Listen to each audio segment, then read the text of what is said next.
É claro que o tema que eu venho tratar hoje aqui da tribuna do Senado sobre a questão dos royalties. A presidenta tem até o final do mês para sancionar, vetar na totalidade ou para vetar parcialmente o projeto aprovado pelo Congresso Nacional, por esse Senado Federal e pela Câmara dos Deputados. No próximo dia 26, o governador do Estado, Sérgio Cabral, está chamando um evento no Rio de Janeiro, uma passeata no Rio de Janeiro. Eu tenho conversado com os senadores dos mais diversos estados da federação. O que a gente tem que fugir nesse momento é do conflito federativo. Eu entendo e sei das dificuldades que os estados e municípios estão enfrentando nesse momento. Desaceleração econômica, a isenção de IPI atingiu em cheio as finanças dos estados e municípios, 58% do IPI vai para FPE e FPM. O problema da dívida dos estados que tem que ser atacada. Agora, sinceramente, a gente acha que a forma de resolvermos esses problemas é a união dos estados brasileiros para um debate de altíssimo nível com a União. Há uma concentração crescente de arrecadação nas mãos da União. Mas eu vejo, infelizmente, com a marcha de prefeitos, que estão olhando para os royalties como se os royalties fossem resolver todos esses problemas. E isso não vai acontecer. O impacto nas finanças desses municípios, com a redistribuição dos royalties, seriam mínimos. Eu estou achando que esse sentimento foi criado de forma muito artificial. É como se esse projeto do senador Wellington Dias, do substitutivo do senador Vital do Rego, fosse resolver todos os problemas dos estados e municípios. E nós estamos fazendo essa passeata no próximo dia 26 para chamar a atenção do Brasil das consequências que teriam para o Rio de Janeiro a sanção pela presidenta Dilma do jeito que está o projeto. Não é exagero o governador Sérgio Cabral falar em comprometimento na organização da Copa do Mundo e das Olimpíadas. Não é exagero.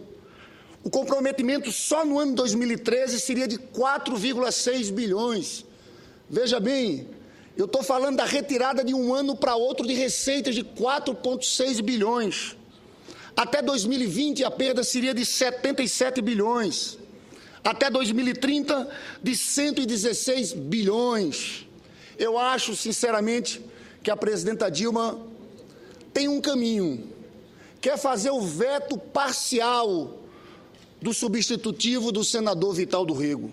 O veto parcial. E eu volto a dizer aqui o que falei outra vez nessa tribuna. Não é o que seria ideal para nós. Nós defendíamos desde o início o que foi acordado com o presidente Lula. Aquele acordo que o presidente Lula fez com vários governadores, com o governador Sérgio Cabral, era aquilo que a gente defendia. Pois bem, se ela veta alguns pontos, em especial, vetar o artigo 3º, o artigo 4º, e o parágrafo 1º e 2º do artigo 2º, ela está dizendo o quê? Eu estou vetando tudo aquilo que já foi contratado sob o regime de concessão. O para trás que foi contratado sob o regime de concessão, eu estou vetando. Mas ela vai poder dizer também que, em relação às partilhas, a partilha, os estados não produtores vão ganhar mais. E os estados produtores, inclusive o Rio de Janeiro, vão ganhar menos. Eu volto a dizer, não estamos falando aqui do acordo feito pelo presidente Lula. No acordo feito pelo presidente Lula, os estados produtores na partilha receberiam 25%. Agora cairiam para 22% no mar e 20% na terra. O fundo especial para estados e municípios não produtores aumentaria de 44% para 50%. Então, veja, a presidenta tem como vetar, preservando os contratos que foram feitos sob regime de concessão, mas deixando as regras estabelecidas por esse Congresso Nacional em relação à partilha, que aumenta o peso dos estados não produtores, senhor presidente. Eu quero trazer aqui também um parecer desse professor e grande constitucionalista, professor Luiz Roberto Barroso, que explica no início como surgiu a ideia do artigo 20, parágrafo 1º, que colocou os royalties na Constituição. Começa o professor Luiz Roberto Barroso: não se interpretam normas isoladamente, sem fazer as conexões com o ordenamento jurídico, em cujo ápice está a Constituição. A Constituição tem unidade interna e, além disso, é responsável pela unidade geral do sistema. No ponto aqui relevante, deve-se assinalar que o artigo 20, parágrafo 1º, deve ser lido em conjunto com outras normas que afetam o ciclo econômico da produção de petróleo. Merece destaque, para os fins visados nesse estudo, a disciplina do imposto sobre circulação de mercadorias, especialmente o artigo 155, parágrafo 2º, inciso 10, a linha B, também da Constituição. É possível afirmar que a regra geral em relação a esse tributo é o seu pagamento na origem, isto é, no estado onde se dá a saída da mercadoria do estabelecimento comercial. Todavia, o dispositivo acima destacado cria, em relação ao petróleo e também à energia elétrica, uma exceção. O ICMS, nesse caso, é pago no estado de destino do produto. Como já apontou o STF, essa disciplina foi criada para beneficiar o estado de destino dos produtos em causa, ao qual caberá em sua totalidade o ICMS sobre eles incidente, desde a remessa até o consumo. Continua o professor Luiz Roberto Barroso: tal sistemática em relação ao petróleo se deveu ao fato de que os estados produtores, em lugar da tributação do ICMS, receberiam royalties e participações especiais nos termos do artigo 20, parágrafo 1º. Uma coisa, então, compensaria a outra. Também esse aspecto já foi abordado pelo STF. Confira-se, a propósito, o trecho abaixo transcrito, extraído do voto do ministro Nelson Jobim, que, baseado em sua atuação como deputado constituinte, explicou a conexão necessária e deliberada entre os dois dispositivos.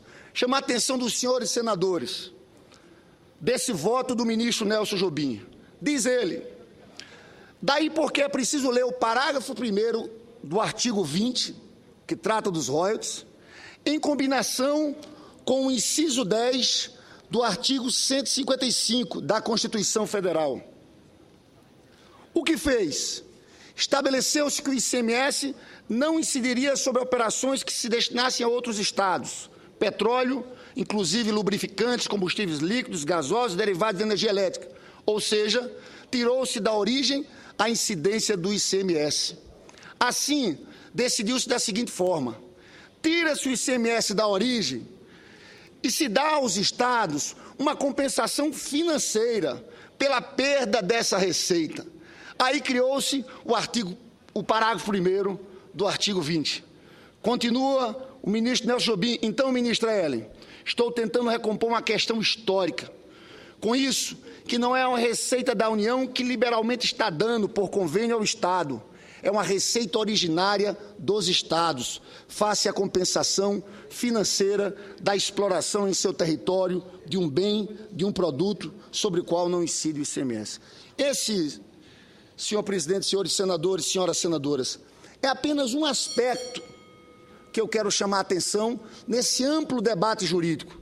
Nós estamos muito confiantes que, se perdêssemos essa batalha, íamos reconquistar o nosso direito no Supremo Tribunal Federal. Agora, eu chamo a atenção desse voto do ministro Nelson Jobim para que se entenda que o Constituinte teve o papel na discussão da federação de pensar no equilíbrio federativo. Os estados produtores estavam perdendo porque não ia ter o ICMS na origem. Aí que se criou o artigo 20, parágrafo 1º, colocando os royalties na Constituição. Mexer dessa forma, nós estamos destruindo aquele equilíbrio federativo encontrado pelo Constituinte. Então eu chamo a atenção dos senhores e das senhoras. Não é guerra de Estado contra Estado, pelo contrário. Nós temos aqui que discutir verdadeiramente o Pacto Federativo. A União tem que encontrar formas de compensar os estados e municípios agora com essas isenções do IPI. Tem que mexer na dívida. Não dá para usar mais GPDI, mais 6% a 9%. Agora, eu apelo à nossa presidenta Dilma. Acho que é um caminho do equilíbrio. Não era o que nós queríamos, mas se ela veta o artigo 3º, o artigo 4º, parágrafo 1º e parágrafo 2º do artigo 2º, ela está dizendo só uma coisa: olha, não dá para mexer nos contratos que já foram firmados sob regime de concessão. Não dá para mexer nisso. E ela diz também ao Congresso Nacional: nós estamos aceitando as regras que esse Congresso Nacional, contra a nossa posição, estabeleceram em relação à partilha. Acho que é um caminho equilibrado. E eu espero, senhor presidente, que esse seja o caminho adotado pela presidenta Dilma. Porque aqui parece que é choro do Estado do Rio de Janeiro, mas não é. A retirada de 4,6 bilhões de um ano para outro, nos municípios e no Estado tem um impacto grande, maior ainda nos municípios. Significa interrupção de políticas públicas, fechamento de postos de saúde. Não é exagero, chama a atenção dos senhores disso. Aqui no começo dessa discussão, o senador Wellington Dias, o senador Vital do Rego, tentaram passar a ideia de que os estados não perderiam de um ano para outro. Mas isso não foi garantido. O número correto é a perda de 4,6 para o próximo ano. Eu encerro dizendo isso. A nossa maior crítica àquele substitutivo que foi feito naquele momento nesse Senado Federal era por superestimar as expectativas de produção de petróleo. No texto do senador Vital do Rego, eles falavam de arrecadação de 79 bilhões de participações governamentais até 2020. No plano de negócio da Petrobras, era 59 bilhões. E agora o Ministério de Minas e Energia está falando em 54 bilhões. Então foi em cima desses dados que eles disseram que os estados e municípios não iam perder de um ano para o outro. E isso, infelizmente, está comprovado pelos números do Ministério das Minas e Energias, que esse foi em cima dessa base equivocada que construíram um projeto e que eu espero que a presidenta Dilma, com muito equilíbrio, vete e comunique à nação e aos estados que, na verdade, o que está já contratado pelo regime de concessão vai ser vetado, mas que a mudança no regime de partilha vai beneficiar muito aos estados não produtores. Senhor presidente, eu agradeço a tolerância de Vossa Excelência e nós do Rio de Janeiro estamos nessa expectativa. Sob a liderança do governador do estado, vamos estar fazendo essa passeata, não é uma passeata contra ninguém, mas é uma passeata em defesa do estado do Rio de Janeiro.